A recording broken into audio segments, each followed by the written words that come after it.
ವೇದಿಕೆ ಮೇಲೆ ಆಸೀನರಾಗಿರ್ತಕ್ಕಂಥ ತಾಲೂಕಿನ ಜನಪ್ರಿಯ ಶಾಸಕರು, ನಮ್ಮ ನಿಮ್ಮೆಲ್ಲರ ನೆಚ್ಚಿನ ಆಯ್ಕೆಯಾದಂಥ ಶ್ರೀಯುತ ಸಮೃದ್ಧಿ ಮಂಜುನಾಥ್ ಅವರೇ ಹಾಗೂ ಈ ಸಮಾರಂಭದ ಕೇಂದ್ರ ಬಿಂದುಗಳು NDA ಅಭ್ಯರ್ಥಿಗಳಾಗಿರ್ತಕ್ಕಂಥ ಶ್ರೀಯುತ ಮಲ್ಲೇಶ್ ಬಾಬು ಅವರೇ ಹಾಗೂ ವೇದಿಕೆ ಮೇಲೆ ಆಸೀನರಾಗಿರ್ತಕ್ಕಂಥ ಎಲ್ಲ ಜಾತ್ಯತೀತ ಜನತಾದಳ ಹಾಗೂ ಬಿಜೆಪಿಯ ಮುಖಂಡಗಳೇ ಹಾಗೂ ಈ ಕಾರ್ಯಕ್ರಮಕ್ಕೆ ಆಗಮಿಸಿರ್ತಕ್ಕಂಥ ಎಲ್ಲ ನಮ್ಮ ಹಿಂದೂ ಬಾಂಧವರೇ, ಇವತ್ತಿನ ದಿನ ಏನು ಚುನಾವಣೆ ನಡೀತಾ ಇದೆ, ಲೋಕಸಭಾ ಚುನಾವಣೆಯಲ್ಲಿ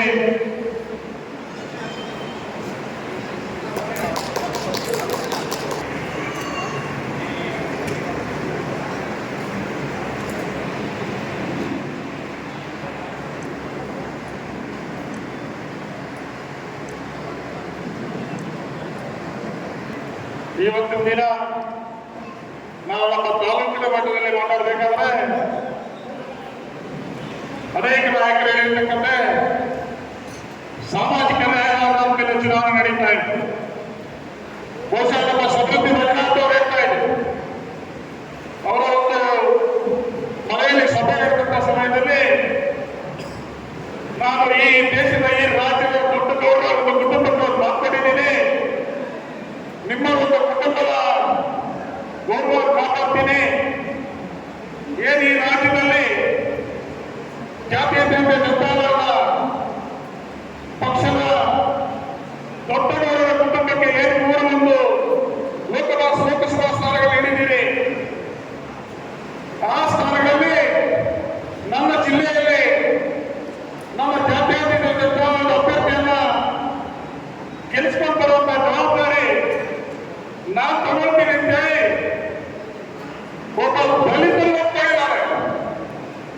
ಇವತ್ತಿನ ದಿನ ಏನು ನಮ್ಮ ತಾಲೂಕಿನಲ್ಲಿ ಬಹುಸಂಖ್ಯಾತರಾಗಿದ್ದೀರಿ, ದೊಡ್ಡಗೌಡರ ಕುಟುಂಬಸ್ಥರು, ಕೆಂಪೇಗೌಡರ ವಂಶಸ್ಥರು, ನಿಮ್ಮ ಒಂದು ಕುಟುಂಬವನ್ನ ಗೌರವನ್ನ ಯಾವ ರೀತಿ ಕಾಪಾಡ್ಕೊಳ್ತೀರಿ ಅಂತ ಹೇಳ್ಬಿಟ್ಟು ಇಡೀ ರಾಜ್ಯದ ಜನ ನೋಡ್ತಾ ಇದ್ದಾರೆ.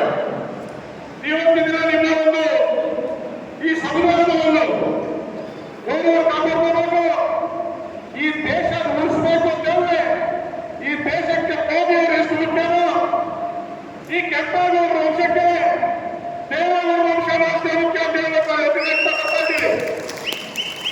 ಬಹುಸಂಖ್ಯಾತರು ನಾವಿದ್ದೀವಿ ಅಂತ ಹೇಳ್ಕೊಳ್ಳೋದಲ್ಲ, ನಿಮ್ಮ ಒಂದು ಬಹುಸಂಖ್ಯಾತತ್ವ ಎಲ್ಲಿ ತೋರಿಸ್ಬೇಕಂದ್ರೆ ಮಲ್ಲೇಶ್ ಬಾಬುವನ್ನ ಜಾತ್ಯತೀತ ಜನತಾದಳದ ಚಿಹ್ನೆಯಲ್ಲಿ ಸ್ಪರ್ಧಿಸಿರ್ತಕ್ಕಂಥ NDA ಅಭ್ಯರ್ಥಿಯನ್ನ ಗೆಲ್ಲಿಸಿದಾಗ ನಿಮ್ಮ ಪೌರುಷ ಮಾಡೋದಕ್ಕೆಲ್ಲ ಸಿದ್ಧವಾಗಿ ನೀವು ಹೇಳೋದಕ್ಕೆ ಬರ್ತಾ ಇದ್ದೀವಿ. ಅದೇ ರೀತಿಯಾಗಿ ಮತ್ತೊಂದು ವಿಷಯ ಅಂತ ಸಮೃದ್ಧಿ ಮಂಜುನಾಥ್, ನಾನು ಬಲಗೈ ಸಮಾಜಕ್ಕೆ ಸಮಾಜದಲ್ಲಿ ಬಿಟ್ಟಿರ್ತಕ್ಕಂಥ ವ್ಯಕ್ತಿ. ಕಳೆದ ಬಾರಿ ನಡೆದಂತ ಚುನಾವಣೆಯಲ್ಲಿ ನನಗೆ ವಿರುದ್ಧವಾಗಿ ಸ್ಪರ್ಧಿಸಿರ್ತಕ್ಕಂಥ ವ್ಯಕ್ತಿ ಭೂಮಿ ಸಮಾಜದವರು ಶ್ರೀಯುತ ಆದಿನಾರಾಯಣರು. ಆದ್ರೂ ಒಳ್ಳೆ ವ್ಯಕ್ತಿನೇ, ಈ ತಾಲೂಕಿನಲ್ಲಿ ಸಹ ಅನೇಕ ಅಭಿವೃದ್ಧಿ ಕೆಲಸಗಳು ಮಾಡಿದ್ದಾರೆ. ಆದ್ರೂ ಸಹ ಬಹುತೇಕ ಭೂಮಿ ಸಮಾಜದ ಮತದಾರರು ನನ್ನನ್ನು ಬೆಂಬಲಿಸಿ ಜಾತಿಯನ್ನು ನೋಡಿದ ನನ್ನನ್ನು ಶಾಸಕರಾಗಿ ಆಯ್ಕೆ ಮಾಡಿದ್ದಾರೆ. ಆ ಒಂದು ಜನಾಂಗಕ್ಕೆ ನಾನು ಇವತ್ತಿನ ದಿನ ಋಣ ಇದ್ದೀನಿ. ಆ ಜನಾಂಗದ ನಮ್ಮ ಜನಾಂಗ ಏನು ಬಲಗೈ ಜನಾಂಗ ಇದೆ, ನನ್ನ ಒಂದು ಮತ ಕೊಟ್ಟಿರ್ತಕ್ಕಂಥ ಎಲ್ಲ ಮತದಾರರು ಸಹ ನಾನು ಕಾನೂನಿನಲ್ಲಿ ಇವತ್ತಿನ ದಿನ ಮಹೇಶ್ ಬಾಬು ನನ್ನ ತಾಲೂಕಿನಲ್ಲಿ ಅತ್ಯಧಿಕ ಮತಗಳು ಕೊಡಿಸ್ತೀನಿ ಅಂತ ಹೇಳ್ತಾ ಇದ್ರು. ಇದೊಂದು ಹೆಮ್ಮೆ ವಿಷಯ. ಅದೇ ರೀತಿಯಾಗಿ ಏನು ವಯಸ್ಸನ್ನಾಗಿದ್ದೀರಿ, ಬಲಗೈ ಸಮಾಜದ ಜನಾಂಗದವರು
ಕಾಂಗ್ರೆಸ್ ಮೆಜಾರಿಟಿಯಲ್ಲಿ ಗೆಲ್ಲೋದ್ರಲ್ಲಿ ಯಾವುದೇ ರೀತಿಯಾದ ಸಂಶಯ ಇಲ್ಲ. ಇವತ್ತಿನ ದಿನ ಏನ್ ಚುನಾವಣೆ ನಡೀತಾ ಇದೆ,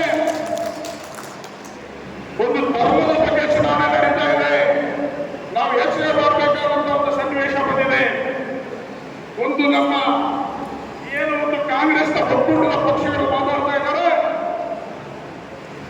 ಸಾಮಾಜಿಕ ನ್ಯಾಯ ಅಂತ ಕಡೆ ಹೇಳ್ತಾರೆ, ಧರ್ಮಕ್ಕೆ ಕಂಟಕ ಬರುವಂತ ಸನ್ನಿವೇಶ ಸೃಷ್ಟಿಯಾಗಿದೆ. ಶ್ರೀರಾಮ ಏನು ಅಯೋಧ್ಯೆಯಲ್ಲಿ ರಾಮ ಮಂದಿರ ನಿರ್ಮಾಣ ಮಾಡುವಂತಹ ಸಮಯದಲ್ಲಿ, ಪ್ರತಿಷ್ಠಾಪನೆ ಮಾಡುವಂತಹ ಸಮಯದಲ್ಲಿ ಈ ಕಾಂಗ್ರೆಸ್ ಒಕ್ಕೂಟದ ರಾಜಕೀಯ ಪಕ್ಷಗಳು ಹೇಳಿದ್ರು, ಯಾವುದೇ ದೇವಸ್ಥಾನದಲ್ಲಿ ಪೂಜೆಗಳು ಮಾಡಬಾರದು, ರಾಮನವಮಿ ಆದ್ರೆ ಅಯೋಧ್ಯೆಯಲ್ಲಿ ಆಗಿಲ್ಲ, ಇಲ್ಲಿ ಪೂಜೆಗಳು ಮಾಡಬಾರದು ಅಂತ ಹೇಳ್ಬಿಟ್ಟು ಆದೇಶ ಹೊರಡಿಸಿದಂತ ಕೀರ್ತಿ ಏನಾಗಿದೆ ಅಂದ್ರೆ ಅದು ಕಾಂಗ್ರೆಸ್ನ ಒಕ್ಕೂಟದಾಗಿದೆ. ನಾವು ಇವತ್ತಿನ ಮುಂದಿನ ದಿನಗಳಲ್ಲಿ ಇದೇನು ನಾಳೆ ಸೇನಾಪಡೆ ನಾವು ಈ ಸಮಯದಲ್ಲಿ ನಾವು ಬಿಜೆಪಿ ಪಕ್ಷಕ್ಕೆ NDA ಪಕ್ಷಕ್ಕೆ ಬೆಂಬಲ ಕೊಟ್ಟು ನಮ್ಮ ಅಭ್ಯರ್ಥಿಗಳನ್ನು ನಾವು ಗೆಲ್ಲಿಸ್ಕೊತಾ ಇದ್ರೆ ಮುಂದಿನ ದಿನಗಳಲ್ಲಿ ನಾವು ಅಪ್ಪಣೆ ಮಾಡಬೇಕು, ಸಹ ಅನುಮತಿ ತಗೋಬೇಕಾಗ್ತದೆ. ಆ ಪರಿಸ್ಥಿತಿ ಒಂದು ಈ ಬಹುಸಂಖ್ಯಾತ ಹಿಂದೂಗಳಿಗೆ ಬರ್ತದೆ. ಆ ಪರಿಸ್ಥಿತಿ ನಿರ್ಮಾಣ ಆಗಿದೆ.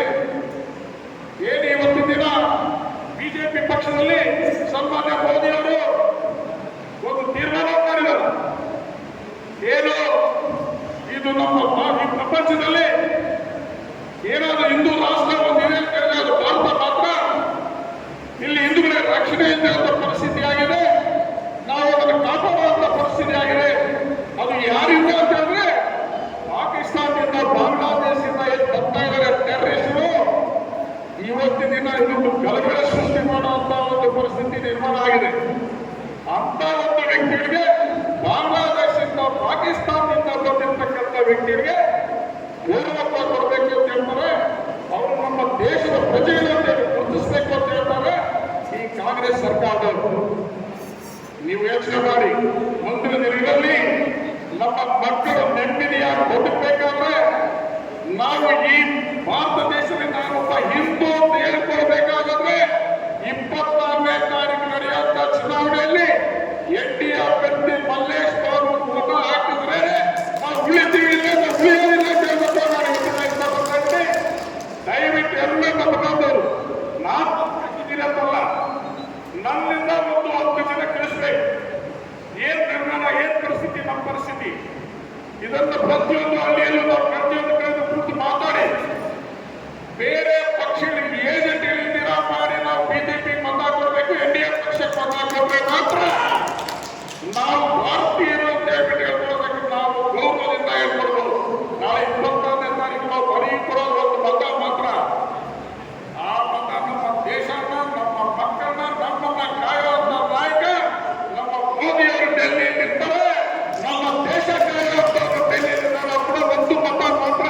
ಆ ಮತಕ್ಕೆ ಎಷ್ಟು ಪವರ್ ಇದೆ ಅಂದ್ರೆ ಈ ದೇಶ ಕಾಯುವ ನಾಯಕರು ನಾವು ಬೆನ್ನೆಲುಬಾಗಿರ್ತೀವಿ. ನಾವು ಇನ್ನೇನು ಮಾಡಕ್ಕಾಗಲ್ಲ.